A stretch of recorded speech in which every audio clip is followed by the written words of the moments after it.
everybody. Mandolin here with you again. There's been some things that I needed to get out, and it's been a very difficult thing for me to do because I'm aware that this is an area surrounded by a lot of hurt. And what really got the ball rolling on the whole process of the message that's going to come out in just a few minutes is a video that I saw of a man putting a flag up where a statue had been torn down, and then another man in a wheelchair, and it didn't go where you think, and it actually gave me some hope. So if you are watching right now, thank you so much for joining and spending some of your time with me. If you would, please go ahead down there and hit that like button. If you're not already subscribed, hit the subscribe button and the notification bell. You'll know when I upload a new video. If you are subscribed, you are the best of the best. Thank you so much for joining me and supporting me and encouraging me. Share this video. Let's get the dialogue started. We've got to start talking with each other. And so again, I say thank you. If you're new, hop right on and know that everything is from a place of love and from a place of alignment, of balance, of higher dimension. So this video that I saw, there was this man putting a flag where a statue was at. Of course, the links are always in the description. I encourage you to look them up because it's important for you to get your perception, not just mine. And you might actually see something that I missed or that I maybe need to consider in a different way. So this man that put the flag up, he entered a conversation with this man that was in a wheelchair. And what really struck me as I watched, I was riveted to this video till the end, was there was so much hurt in this man in the wheelchair. There was hurt on both sides. But I saw him getting close to wanting to put forth the hand and say, okay, well, let's try and find a solution. I felt like he was close, that he really wanted to do that at some point, but he just couldn't. It's like he needs somewhere to direct this anger. Instead of healing it, he needs to focus it at or towards somebody or something. So instead of letting these feelings complete themselves, the cycle, it just gets redirected into the fray, and it just breeds more and more and more hate, violence, division. They're continuing this cycle of hate and trauma. And in doing that, they have surrendered their energy and their power. The gentleman in this video, this is not his YouTube channel, but his name, his channel is, I think, on Facebook, Eric Post American. And he said something to this man, which I could see that it affected the man in the wheelchair. He said, nothing beautiful comes from anger. And that really struck me. But this went on and on and on. And this dialogue was entered. And I saw hope there. Because it wasn't just one spewing hate. They were taking turns talking. They were respecting each other's experience. And that's hope. That's dialogue. That is starting to happen in certain circles. Because people are so tired of the fighting. Okay, so what came down... division continues, keeping emotions high, like a pressure cooker.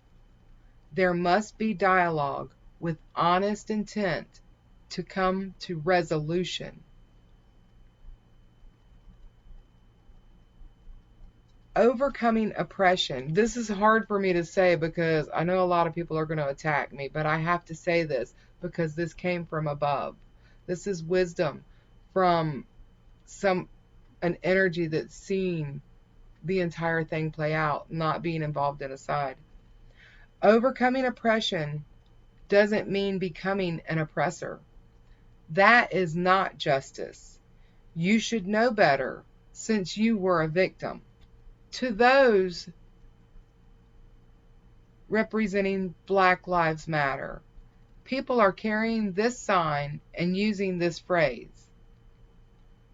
Do they really support the theme of overcoming oppression and trauma? This organization has been infiltrated, sabotaged, and hijacked by some. They see the sign and phrase as a talisman to carry out their hate and destruction. This must be acknowledged by those active in the movement and those passing judgment. The healing process has stalled. Take your energy back. And that was a message that I got. You know, I'm going to get my ass jumped so bad for saying this.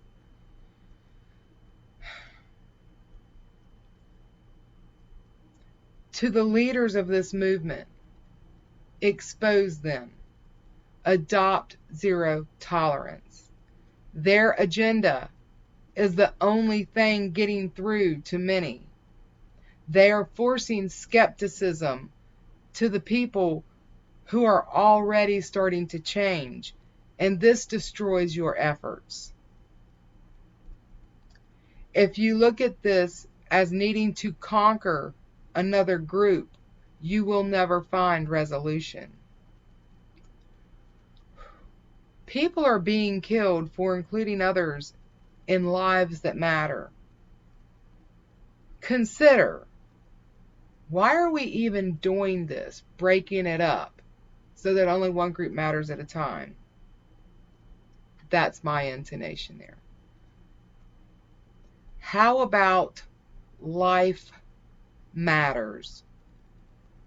The whole concept, experience, and miracle of life matters.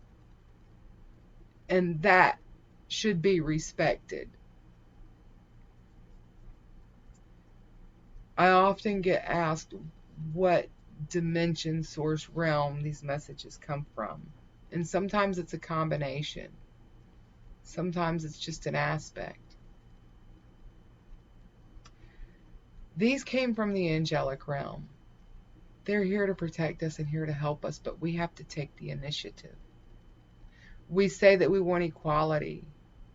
Well, not we, but that's what a lot of people say to me. They just want equality. They just want to stop being oppressed. And I say, and this is really kind of hurtful to me. I say, so if they want somebody that loves them and accepts them just as they are, why do they feel like they have to stomp on my heart and punish me? Because I lived life doing that. I got through those things that were making me a not so authentic person over 50 years. I have one friend that, and she's a Facebook friend, and Facebook's an ugly place right now for a lot of people. But I can ask her, you know, the hard questions, and I just do so, I say, because I don't understand, and I don't want to say something that causes a huge problem because it hurts somebody and I was just insensitive or ignorant. But I have, you know, these friends that, because they're black, I can't even exercise my friendship with them. And that's division between friends, not just the division within a race or a country, but division between friends.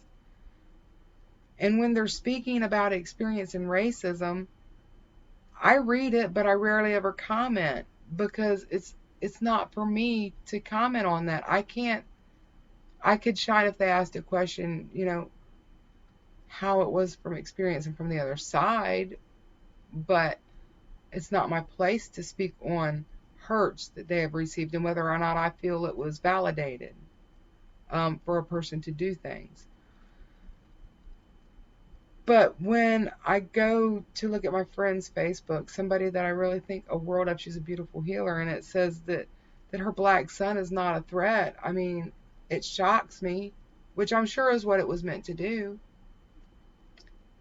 But I never thought that he was. And to me, it feels like a great big keep out sign. And so I comply. I respect the opinions and the perspectives. And I don't wish to cause discomfort or hurt. But we've got to start the dialogue. You know, stop the judging. Let's just start talking. This video that I'm putting up, I don't want you to think about who posted it, this, that, or the other. I want you to sit through as much of it as I can and watch the beginnings of a dialogue that is hope. Like I said, I've already said, I'm probably going to get my ass jumped all over the place about this. And I don't do this to hurt. I do this to start the road to healing for some.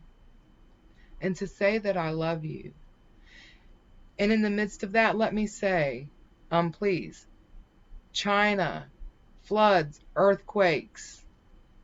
The Chinese people need compassion still. So I'm going to get off here and stop bending your ear. And until next time, please live in the light and carry love everywhere with you. All right.